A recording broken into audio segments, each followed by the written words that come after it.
Hi friends, இப்போ வந்து நம்ம அரிசி மாவில் வந்து தோசை விட்ட அதில் வந்து ஆனியன் வெஜிடபிள்ஸ் அந்த பூண்டு கொத்தமல்லி கருவேப்பிலை இதெல்லாம் போட்டு வதக்கி அதில் எக்கில் மிக்ஸ் பண்ணி நம்ம எக்கு மிக்சடு தோசை எப்படி செய்யுதுன்னு சொல்லி பார்க்கலாம்.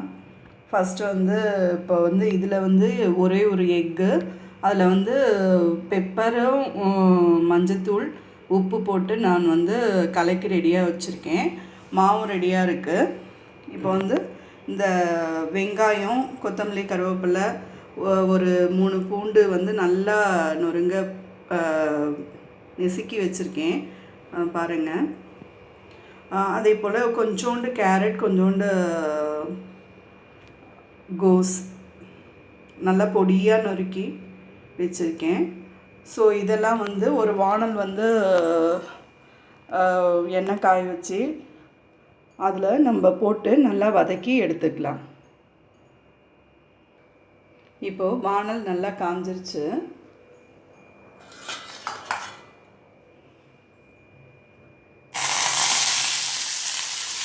வெங்காயம், அந்த கொத்தமல்லி கருவேப்பிலை, இந்த கோஸ் கேரட் எல்லாத்தையும் நம்ம போட்டு அது நல்லா வதக்கி அது நல்லா வதங்கி நல்லா இதுவாக வர வரைக்கும் நம்ம கொஞ்சம் வெயிட் பண்ணலாம். எல்லாத்தையும் ஒன்றா போட்டுட்டு இது சும்மா ஒரு டேஸ்டிக்காக கொஞ்சோண்டு சால்ட் வந்து நம்ம சேர்த்துக்கலாம். இப்போ இதில் நம்ம ஒரு அரை ஸ்பூன் சால்ட்டை நம்ம சேர்த்துட்டு அது நல்லா வதங்கி வரட்டும். நல்லா மிங்கிள் பண்ணி விட்டுடணும். வதங்கி வரைக்கும் வெயிட் பண்ணணும். இப்போ பாருங்கள், நல்லா அந்த கோஸு, வெங்காயம், பூண்டு, கொத்தமல்லி கருவேப்பிலை, அப்புறம் அந்த கேரட் எல்லாமே வந்து நல்லா வதங்கி நல்லா சுருங்கி வந்துருச்சு பாருங்கள். இந்த ஸ்டேஜ் வரைக்கும் நம்ம அதை நல்லா வதக்கி எடுத்துக்கணும். அப்போ தான் கொஞ்சம் டேஸ்டியாக இருக்கும். அந்த எண்ணெயிலே நல்லா வதங்கி வந்துருச்சு பாருங்கள். இதில் தண்ணிலாம் எதுவுமே சேர்க்கவே கூடாது. கொஞ்சம் சால்ட்டு சேர்க்குறதோடு சரி. எக்கில் வந்து ஆல்ரெடி நம்ம வேறு சால்ட்டு, பெப்பரு, மஞ்சத்தூள் வேறு நம்ம போட்டு நம்ம கலந்து வச்சுருக்கோம். ஸோ இதில் கொஞ்சம் டேஸ்டி வர்றதுக்காக அதனால தான் கொஞ்சமாக போடணும், நிறைய போடக்கூடாது. ஓகே, இது நிறுத்திட்டு நம்ம ஒரு பாத்திரத்தில் கொட்டி எக்கையும் இதையும் நம்ம மிக்ஸ் பண்ணிவிட்டு தோசையில் விடலாம். இப்போது அந்த இதுவை வந்து நம்ம போட்டு நம்ம மிக்ஸ் பண்ணி வச்சுருக்கோம். இப்போ தவா காஞ்சிருச்சு. கொஞ்சம் நம்ம மீடியமாக வச்சுக்கணும் தீ. நல்லா ஒரு 2 கரண்டி விட்டு நல்லா தேய்ச்சிக்கணும்.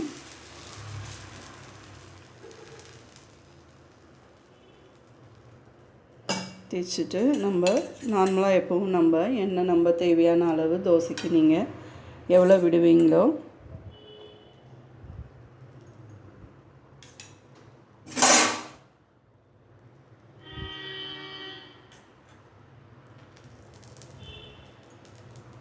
விட்டுட்டு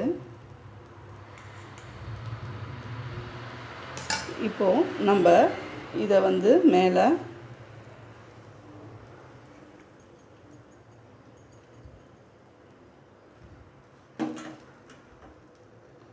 விட்டு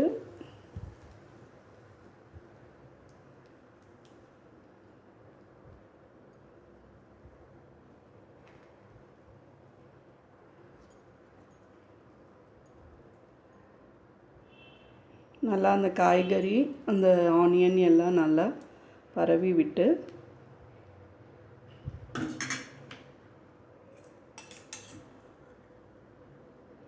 இது மேலே கொஞ்சம் எண்ணெய் விட்டுக்கோங்க.